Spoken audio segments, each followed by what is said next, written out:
આજે આપણે લીલા મરચાંનું ઇન્સ્ટન્ટ અથાણું બનાવવાનું છે.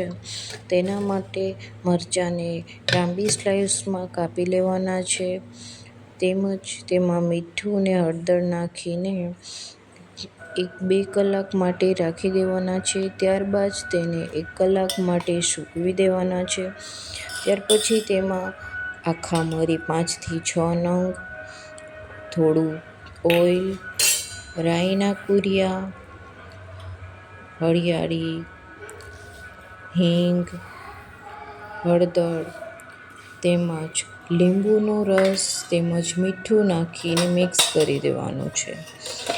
1-2 કલાક પછી ચેક કરી લેવાનું છે. મીઠું ને લીંબુનો રસ બરાબર ચડી જાય ત્યાર પછી તેને કાચની બરણીમાં ભરીને ફ્રીજમાં રાખી દેવાનું છે. આ અથાણું આપણે 1 વીક સુધી બહુ સરસ રીતે ખાઈ શકીએ છીએ.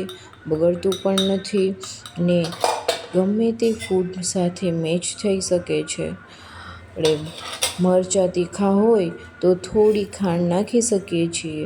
જો મરચાં મોળા હોય તો લીંબુનો રસ થોડો વધારે નાખશો તો મરચાંની તીખાશ પણ ઓછી થઈ જશે અને ખાવામાં પણ ટેસ્ટી લાગશે. એન્જોય. Thank you.